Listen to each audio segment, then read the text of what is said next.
In this episode of Another Crab's Treasure, I discover a new city made of disposable polystyrene cups. I fight a disco squid, and I run around on a floating island of literal trash. Oh, and I also might have finished the game. During our descent into the heart of darkness, Krill started hallucinating. This cutscene gave us some insight on why Krill was so obsessed with his shell. It had sentimental value. When we eventually woke up, we were at the bottom of the ocean. It was dark down here, and we were alone. Stumbling around in the darkness, we start hearing an eerie voice coming from somewhere. Eventually, we spotted a light in the distance. At least we had a heading. Approaching the light, we discovered the treasure and Firth. It's all over. But like, for real this time. There you are! Do you know what happened to the others? Oh, now you care about the others, is that right? They can get boiled for all I care, and as a matter of fact, so can you! You want my advice? Go find whatever the apex predator is down here, and jump in their goddamn mouth! Then you'll finally be valuable to someone! After those kind words from Firth, we made our way further into the darkness again. The voice kept coming back. Suddenly, we were surrounded by these small grey crabs. They started climbing on top of us, and try as I might, Krill simply refused to fight back. I think he had truly given up. Luckily, Nema came to the rescue. She tried to get us up and moving, but Krill wasn't feeling it. Nema started to give us a little speech about how tough life can be, but before she could finish her inspiring speech, Krill started to fade away, and everything went to black. When we eventually woke up, we wandered over to speak to Nema. She said that Conch had forged ahead, and that we needed to get moving in order to catch up with him. But Krill had no interest in surviving. Nema told us that they can't fight like Krill can, and that if they had any chance of surviving down in this darkness, they needed Krill's help. Nema said that she needed us to persevere, if not for ourselves, then for the survivors. So we made a move, and we went headfirst into the darkness. Amongst the darkness, we stumbled across a circular something. Interacting with it gave us some dialogue about the world ending. Further along we found Conch. He explained that in the distance you could see the remains of Roland's barge. He told us to meet everyone there, so that we can formulate a plan on how to get home. And just like that, we were exploring the Unfathom, a dark and creepy place at the bottom of the ocean. There were some crazy looking creatures down here, like this purple fish with huge teeth, and these sneaky little devils that hide under the ground and lure you in with their stupid little lights. My time exploring this area involved a lot of stumbling around in the dark. Eventually I did realise that there were glow sticks embedded into the ground, and when we hit them with a fork, they lit up like a Christmas tree, or like a glow stick. Whilst they did shed some light on the area, it wasn't a lot. I still found myself stumbling around in the dark, and I spent a bit of time falling off the edge into the abyss as well. It made a good time waster, I suppose. Amongst the darkness, I bumped into this squid looking thing. I actually have no idea what it actually is. Let me know in the comments below. And while you're down there, hit the like button. And if you fancy it, hit the subscribe button as well. This thing was wearing glow sticks, and honestly, it felt like I had walked into the club and teleported back to the 80s. Anyway, I spent far too long trying to figure out where the hell to go. Eventually I found a bridge which let me get to the next part. Even looking back at this footage after the fact, I'm still lost. On the other side, I unlocked the shortcut to get back to base, and started making my way to Roland's destroyed barge. I have a sneaky suspicion that Roland survived this ordeal, and that annoys me. At the barge, Conch was staring at a shard of styrofoam and talking cryptic as if this thing was a relic from the past. He was certain that there was still treasure to be found down here, and that we were about to make a discovery of a lifetime. He explained that these shards were a relic of the old ocean, and that we'd make a pretty plastic if we sold it up in New Carcinia. He pointed out a light in the distance and marked it out as the next destination. It was an umami current, which means that we could finally teleport out of this hellhole. That was motivation in itself, so we set off, doing some crazy jumps, slapping around glow sticks, staring at fish that would get themselves stuck in the trees. Yes, I know they're not trees. And throwing it down with some more disco squid. Eventually I reached it. This was my ticket home. I was so excited, it didn't even occur to me that this shell was different, until I went inside, and then got shot straight back out again. Because I had just ran straight into a surprise boss. This was Petrov, the false moon. My guy had made a career from playing dead, so this guy wasn't too challenging. He shot little spiky crystals out of the ground and he could hide in his shell to block my attacks. Overall, not too hard, which was good because I hadn't played the game in like a week and I was feeling a little rusty. His attacks were easy to block and staggering him was a breeze. After I dispatched her this colourful crab, a real moonshell appeared, and we could finally teleport out of this stupid place. Conch tried to stop us, which caused Krill to snap. He demanded that Conch explain what we were actually looking for. Conch told us that we were on the hunt for something called the Perfect Whirl. This was a piece of armour created by hermit sorcerers, and it was said to give you full control over the currents themselves. The story goes that the old king grew paranoid of the power of the whirl, so he ordered the hermits to be exiled and the artifacts destroyed. Except he was consumed by the power from the whirl and couldn't bear to destroy it, but he was also incapable of wielding it, so he hid it under his kingdom. Concluding this fun conversation with Conch, I unlocked a new adaptation, Snail Sanctum, which let me summon a whole ass shell for the times when I'd be running around naked. This would have been useful at the start of the game. We also discovered that not many people knew that you could travel using the shells, and also realised that only like 4 crabs survived the fall. Oops. We let them get on their way and we started heading towards our next stop, through the pink glow sticks. Further along this path we ran along this winding trench, and at the end was a nice surprise. We had reached the abyssal plains. Let me freeze this for a second. Do you see what I see? That is one big crab. And the best bit? My guy had laser guided missiles. I've really tried fighting him. Like, you know when you're having a picnic and the tiny little bug comes over to bite you? Yeah, that's what Lanky here probably felt like. I died, and when I returned I made the executive decision not to fight this guy. I just ran straight past him. Actually, this was more challenging than you think because it wasn't just one of them, they were literally everywhere. And they looked the same as the trees, so I kept getting confused. I landed on this little island and bumped into Kyton again. She'd taken out one of these lanky boys all on her own, which was impressive. We also had our sights set on the same thing, and Kyton was excited by the challenge we presented. Also, I realised now after 3 whole videos I've been saying Kyton's name wrong this entire time.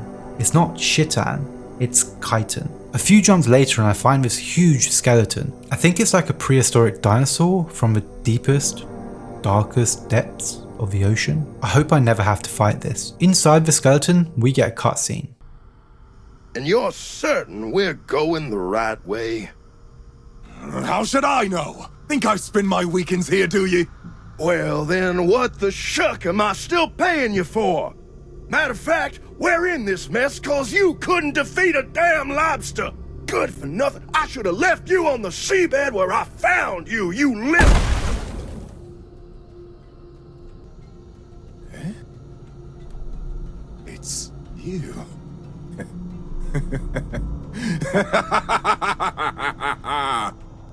Enjoying the spoils, are you, lad? Proud of what you've done? Look, man, I don't want anything from you. Please just leave me alone. I don't want to fight anymore. Please leave me alone. I don't want to fight anymore. But fight ye did. Just like me. Just like old Lincoln. And down here we've both drifted. 2 worthless sinners. Right where we belong. The bottom of the drain!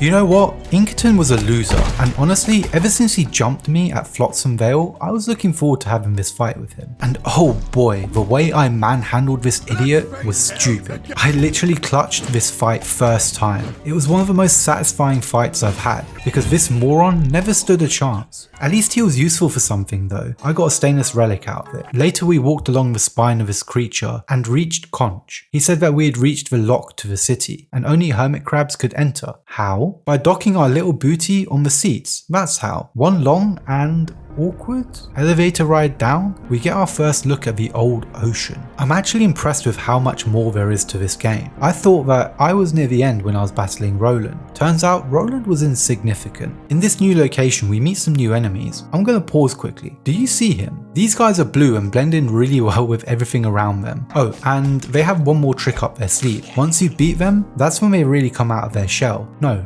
Really, you have to fight them twice. This little section didn't have a lot going on, you just had to battle through until you got to the moon shell. Our mate Conch told us that we're heading into the city next, which meant crossing this heavily guarded bridge. As soon as I start fighting, I get slapped into a different universe by these stupid little tide pods, which were being launched at me from the other side of the bridge. I tried to dodge and fight, but I came to the conclusion that it was just better to run. I jumped off the end of the bridge and did some parkour to get myself to the other side. This was where these morons were slingshotting tide pods from. I slapped all 4 of them around, spun the little taps on the wall, and just like that, the gates were open, and the city was calling our name. Inside was a mess of floating islands for us to jump between. It was quite fun navigating this area because it felt very puzzly. I spoke to the floating umami circle, and to cut its long waffle short, we basically had to reach the spinning whirlpool of death in the middle of the city. With that, I jumped onto this first island. At the top of the structure there was a spinny tap, and when I spinned the spinny tap, the whole island moved up and down. This is what I meant about this area being fun to explore. I found another stainless relic, smacked a can of shaving foam, and then rode the foam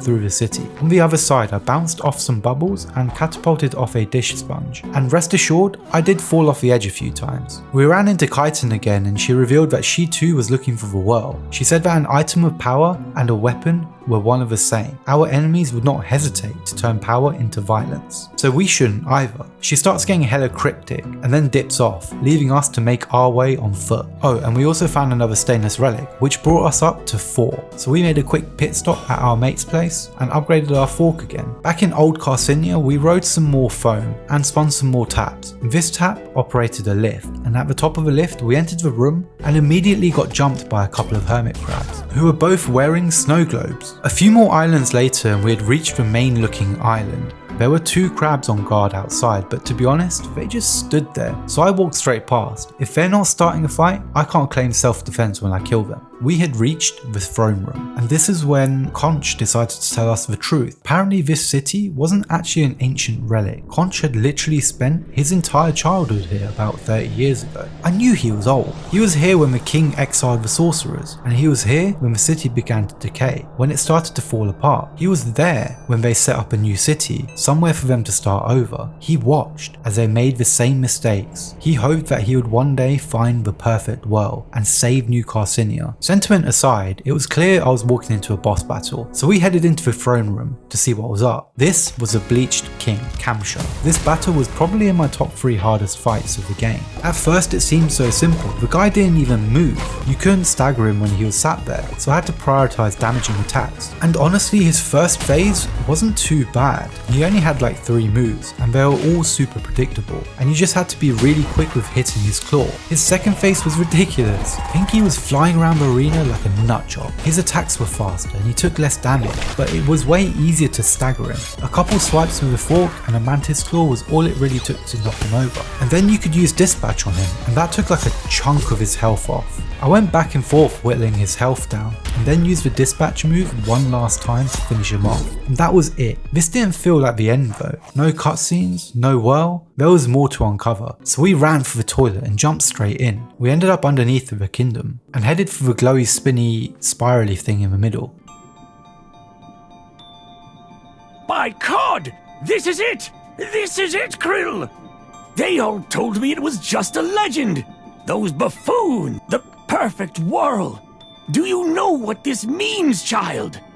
The archaeological community will never be the same, I say!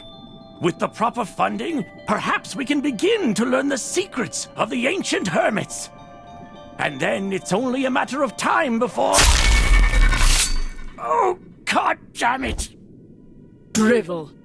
Titan! Oh my God! He's dead!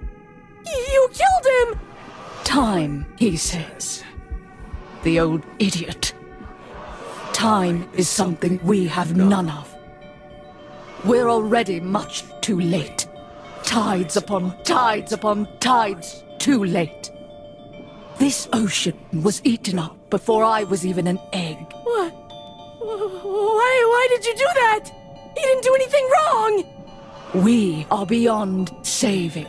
Soon we'll share the same fate as the old ocean. The world has only one use now. To punish this ugly world, to rip it asunder. You think you can wield it? In your complacent claws, it's no better than a rock. And you're no better than them. No better than the ones who ate this world up. To think, we really thought you could be our shell. I could vomit. You are not chitin. How can you stand it?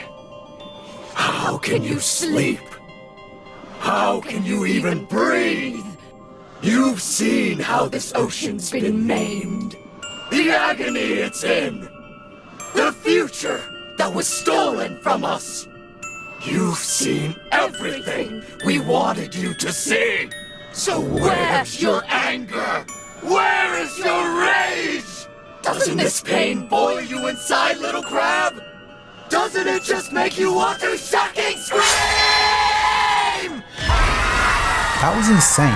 Conch was dead, Chitin was possessed, and the world was right there. This right here had to be the final boss, and we had to get revenge. Prior Dubia had to die. This fight wasn't crazy, it was just a bit slow. It worked in cycles. First you had to clear the arena of the possessed crabs, while avoiding the stupid explodey purple things. When all that was clear, Dubs would come down with Chitin's body and start sending slashes at you. It took a few tries for me to nail how to avoid these, but in all honesty, I was relying on my shell for this one. Thing is that even when blocking, Doobie's attacks would still cause some damage to your health, which was annoying but not game changing. Just like the first phase of the Bleached King, staggering didn't do much here, so I had to focus my efforts on damage, and heavy attacks were my best friend.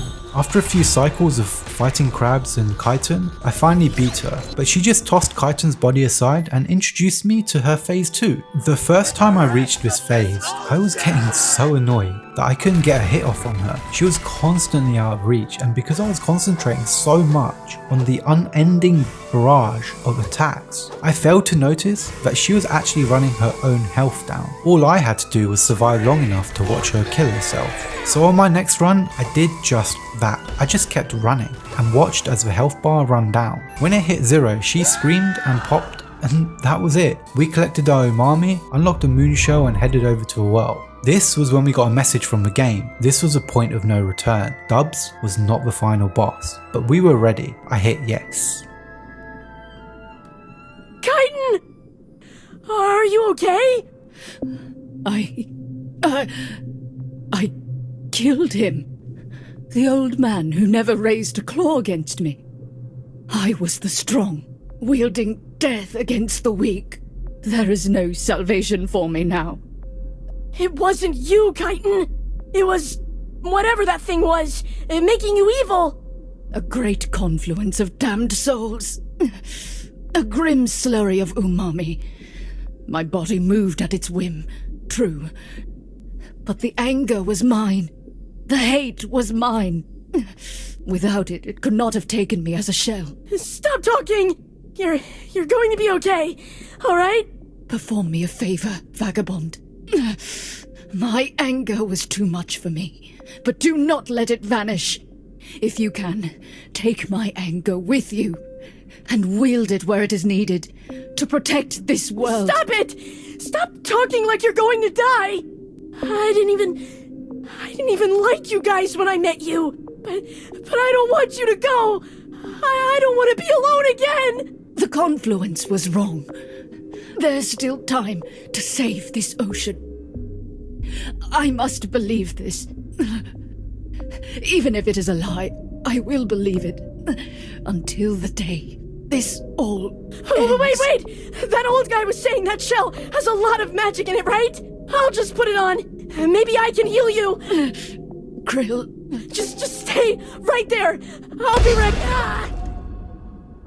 Whoa! What happened? I put on this cool-looking shell, and for some reason I feel super great now. Like I could take on the whole ocean. Kinda like anything I want can become reality, you know? This is gonna change everything. I'm gonna be a hero. Blue... Firth! I need that shell to save Chitin. Can I put it on for a second? Chitin? Who's that? Whatever you need, it can wait, pal. I'm thinking big right now, and my big things are gonna save New Carcinia. Yeah, that's a great idea. Great thinking, me. Let's do it. Oh, no. Just stay right there, Chitin. I'll be right back. I never liked Firth, and this has made me like him even less. We had found our way to the infamous Trash Island, a fetching location to kill Firth. Hey there, pal! No hard feelings about our little disagreement earlier, right? My new powers are crazy. I just moved this whole island directly over New Carcinia. Looks like Trash Day came early. Pretty cool, right? Firth, I really need that shell.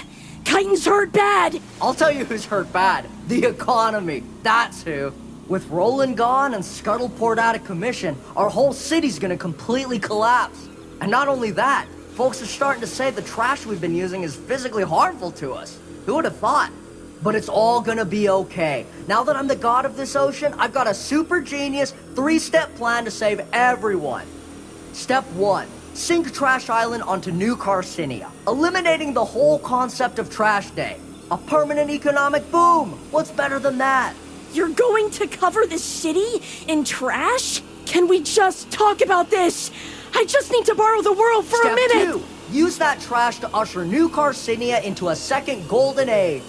You'll see technology advance beyond your wildest dreams! You're not listening to me! And step 3. With all that new tech, we'll form a plan to make New Carcinia's economy more sustainable. We ought to be able to start using 20% less trash within the next 200 tides or so. You thought I forgot about that part, didn't you? But I'm a caring guy. If you dump more trash on the reef, aren't they just gonna get gonked faster? And I still need to save Chitin! So give me that shell! I'm not going to let you do this! That's the cool part about being a god. I don't need you to let me do anything. It's just gonna happen.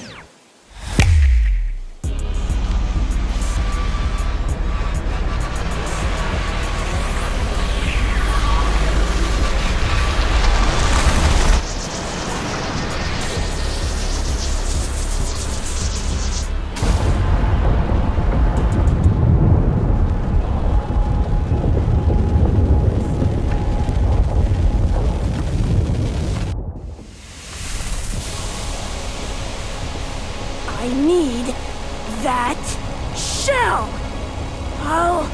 I'll fight you for it! Huh, that's a bummer. I thought you had a good head on your shoulders, pal. I was really starting to respect you. But here you are, resorting to physical violence to take down an honest business crab. No need to get angry, pal. You're only gonna get yourself hurt. I'm not! I am getting angry, aren't I? I think maybe I've been angry the whole time. Ever since I left the tide pool. I never wanted to be. Everyone else seems angry all the time. I didn't want to be like that. But I can't help it. Not when people like you always get everything you want, and other people get hurt for it. It's not fair! And I'm really strong now. Strong enough to stop you from making things worse! You really are quite white, you know? If you're gonna fight me, quit the sob story and just do it. I've got an empire to build here. The battle starts with him taunting us to Don't hit be a him. coward. This time, I didn't care about self-defense. This moron was going down. Firth, the crab who stole the world. Compared to some other bosses like Dutchy and Hicks, Firth wasn't a formidable foe. But don't get that confused, this was a hard fight. Firth had a bunch of different moves to watch out for, and he hit fast. My tactic with him was to keep as close as I could and use my shell to absorb the damage, and rely heavily on parrying. He has a 4 combo move that I had to be careful of. Just like Hikea, if you parried the first attack in the combo, you'd be guaranteed to get hit by the 3 after. So I had to make sure that I was blocking the first 3 attacks and then parrying on the last one. He was also able to use adaptations now, which of course made things a bit more challenging. Once I figured out his moves, it didn't take long for me to get him down to 0. And of course he had a phase 2, one where he sprouted tentacles from his back. Solid. This phase actually felt a little easier though. He had a few attacks that he could do. He had like a 2-attack combo with tentacles, and if you got too close, he would do a little clap with them. Other moves included teleporting to me with an attack, or unleashing vortexes that fly around the arena. Thing is, this second phase he had less moves, and he was slower. The only thing he had was damage. His damage was savage. So we had to keep on top of our heals, because one hit could take us out. And we had to make sure we were keeping our blocks and parries on point. And finally we did it. I built his stagger and knocked him over. Using the dispatch attack, I wiped out the last of his health. No, Krill, wait! Don't put that on! I think I get what Chitin meant now. Krill, hold on! Let's talk about this like adults! If I'm gonna be angry, I might as well use it for something good. So that maybe, one day, other people won't have to fight like me. And what better way to start than to beat up a selfish, greedy, muscle shocker like you! Wait!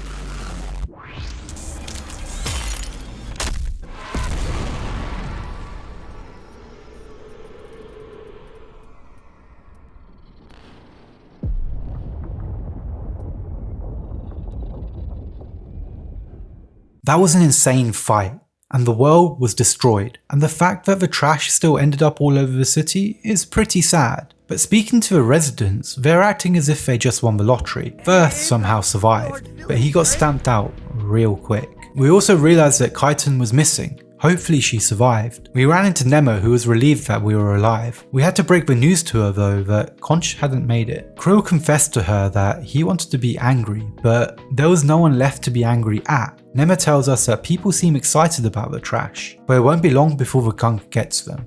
We make our way along the city, talking to the crabs around, until we reach Prawn Nathan. This felt like a full circle. It was time to get our shell back. He was surprised to see us, and was excited about all the trash that had come floating down. We told him you're welcome, and asked for our shell back, and he declined. What? So I killed him. Dude went flying. He was the reason we were in this mess to begin with, and finally I had my shell back, and this murderous rampage could come to an end. What word comes to mind when you think of the Earth? This world is resilient, but not endlessly so. As this Earth spins ever faster towards its uncertain future, all will face that future in their own way. Some will fight for the world they dream of, blade in hand. Some will spend their whole lives saving others from falling through the cracks. And others still will never rest in one place for long. As this fragile world begins to fracture, no matter how large or small, the one thing no creature can afford is complacency. But though history talks of warriors and heroes, and great mighty crabs that shook the world, it is the thankless deeds that shall ever make that world worth fighting for. This game was a roller coaster. Beating bosses after fighting them over and over again was incredibly rewarding, but the game also drove me nuts. The amount of times I rage quit, the number of occasions when I had to step away for a while just to get a break, and then I'd come back an hour later or a day later and I would fly through the boss, and I'd land that killing blow, and a grin would flash across my face. This game was the epitome of I hate it and I love it at the same time. The story was amazing, and of course, there's an underlying message here about the ocean slowly dying from pollutants. If you enjoyed this video, then please do give it a thumbs up for the sake of my sanity, and if you fancy it, subscribe as well. There's plenty more shenanigans to come. With that, thanks for watching, and I'll catch you in the next one. See ya!